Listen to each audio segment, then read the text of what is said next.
இன்றைக்கி வந்து நம்ம சேனலில் ஆம்பூர் ஸ்டைல் வந்து சிக்கன் பிரியாணி செய்ய போகிறோம். சீரக சம்பா ரைஸ் வச்சு இப்படி எப்படி செய்யுதுன்னு இப்போ பார்க்கலாம்.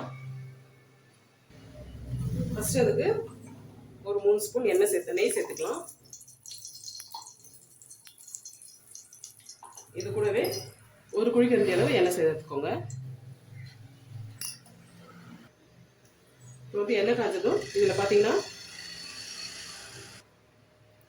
இப்போ இதில் பிரிஞ்சி இலை, அப்புறம் பட்டை, லவங்கம், ஏலக்காய், 1/4 டீஸ்பூன் சோம்பு, ஜீரகம், அதுக்கப்புறம் கல்பாசி எடுத்திருக்கேன், நட்சத்திர சோம்பு எடுத்திருக்கேன். இது வரைக்கும் சேர்த்துக்கலாம்.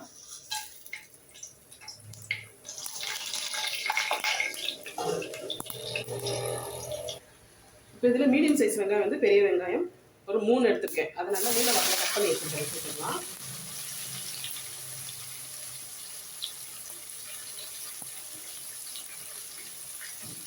அது நல்லா வதங்கி வரட்டும். இந்த அளவு எல்லாமே நான் வந்து 1/2 கிலோ ரைஸு, கறி பார்த்தீங்கன்னா 3/4 கிலோ எடுத்திருக்கேன் சிக்கனு. அந்த அளவு தான் சொல்கிறேன். இப்போ வெங்காயம் வதங்கிட்டே இருக்கட்டும். அதுக்குள்ள நம்ம வந்துட்டு மிளகாய் பேஸ்ட் அரைச்சிக்கலாம். இதுக்கு வந்து மிளகாய் தூள் சேர்க்க மாட்டோம், இந்த மாதிரி பேஸ்ட் தான் சேர்ப்போம். அதுக்கு வந்துட்டு ஒரு 10 மிளகாய் வந்துட்டு நான் சுடு தண்ணியில் ஊற வச்சுருக்கேன். இதை நல்லா தண்ணி ஊற்றி, இந்த தண்ணியை ஊற்றிக்கோங்க. ஊற்றி நல்லா பேஸ்ட்டாக அரைச்சி எடுத்துக்கலாம். இப்போ வெங்காயம் இந்த அளவுக்கு வதங்கினோடனே இஞ்சி பூண்டு பேஸ்ட் வந்து ஆட் பண்ணிக்கலாம். ஒரு 3 ஸ்பூன் சேர்த்துக்கிறேன். இந்த ஸ்பூனில்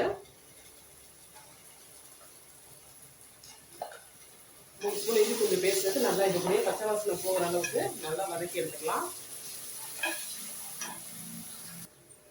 நெக்ஸ்ட் இதில் கொத்தமல்லி, புதினா 2 சேர்த்து ஒரு கைப்பிடி எடுத்துருக்கேன். இதை சேர்த்துக்கலாம்.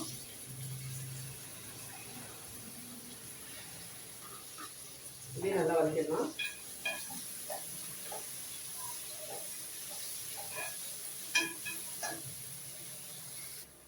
இப்போ இதில் பார்த்தீங்கன்னா ஒரு 5 பச்சை மிளகாய் சேர்த்துக்கிறேன். கீரைலாம் அப்படியே தான் சேர்த்துருக்கேன்.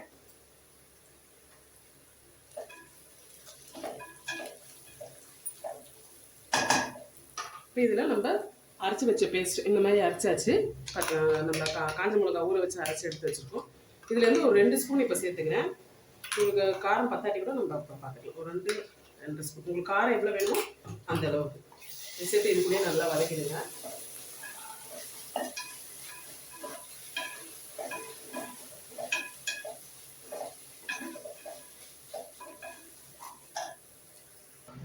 இப்போ இதெல்லாம் தக்காளி சேர்த்துக்கலாம். வெங்காயம் எந்த அளவுக்கு எடுத்தோமோ அதே அளவு தக்காளி நல்லா வெந்து குழஞ்சு வரட்டும். நல்லா கிரேவி பக்கத்துக்கு வரணும், அந்த அளவுக்கு வதக்கி எடுத்துக்கலாம். இப்போ இதில் தேவையான அளவு உப்பு சேர்த்துக்கலாம்.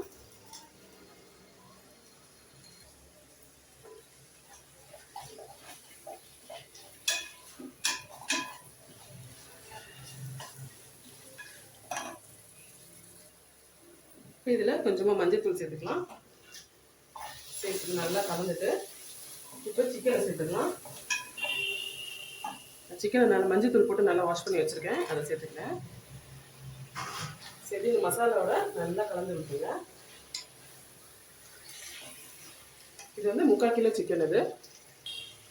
இப்போ இதில் ஒரு 100 ml தயிர் சேர்த்துக்கிறேன். சேர்த்து இதோட நல்லா கலந்துருங்க.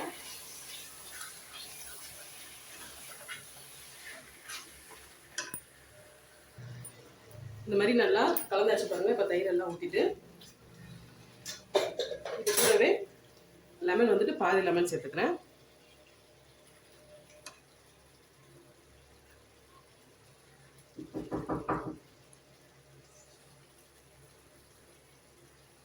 இப்போ நல்லா கலந்துருங்க. கலந்துட்டு இந்த மசாலா கூடயே சிக்கன் வந்து கொஞ்சம் வெந்து வரட்டும். ஒரு 5 நிமிஷம் இதை அப்படியே கொஞ்சம் மூடி வச்சு சிம்மில் வச்சு நம்ம வேக வச்சு எடுக்கலாம். இந்த மசாலா கூடயே நல்லா சிக்கன் வந்து வேகட்டும். இது ஒரு 5 நிமிஷம் இருக்கட்டும். கிளறி விடுங்க, இல்லாட்டி அடி பிடிச்சிடும். இப்போ நல்லா மசாலாவில் ஒரு 5 நிமிஷம் நம்ம வதக்கி எடுத்தாச்சு. இப்போ இதுக்கு வந்து தண்ணி சேர்த்துக்கலாம். 1 டம்ளருக்கு அரிசிக்கு 1.25 எடுத்திருக்கேன்.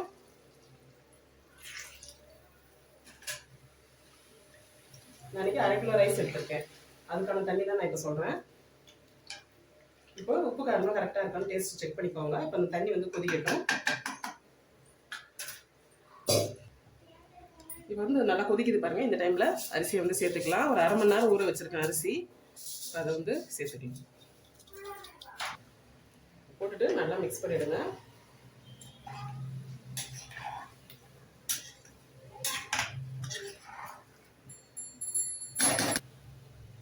இப்போ அரிசியெல்லாம் போட்டாச்சு. இப்போ கொதிச்சிட்டு இருக்கு பாருங்க. அந்த அரிசி கொஞ்சம் வெந்து மேலுக்கு வரட்டும். அதற்கு இப்படி மூடி வைப்போம். இப்போ இந்த மாதிரி சாதம் வெந்து நம்மளுக்கு மேலுக்கு வந்துட்டு பாருங்க. இந்த டைம்ல நம்ம குக்கரை மூடிடலாம்.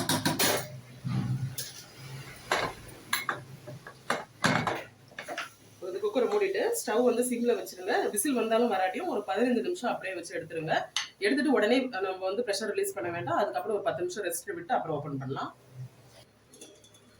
பாருங்க ப்ரெஷர்லாம் ஃபுல்லா ரிலீஸ் ஆயிடுச்சு. ஓப்பன் பண்ணலாம்.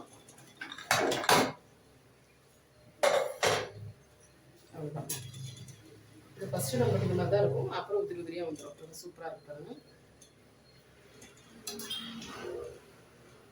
அவ்வளோதாங்க நம்மளுக்கு சூப்பரான ஒரு Ambur style chicken biryani ready. இதே மாதிரி நீங்களும் செஞ்சு பாருங்க. எப்படி இருந்து சொல்லிட்டு கமெண்ட்ல சொல்லுங்க. இந்த வீடியோ உங்களுக்கு பிடிச்சிருந்தா லைக் பண்ணுங்க, ஷேர் பண்ணுங்க. மறக்காம தஞ்சை கிச்சன் கலாட்டாக்கு சப்ஸ்கிரைப் பண்ணாதவங்க சப்ஸ்கிரைப் பண்ணுங்க. தேங்க்யூ.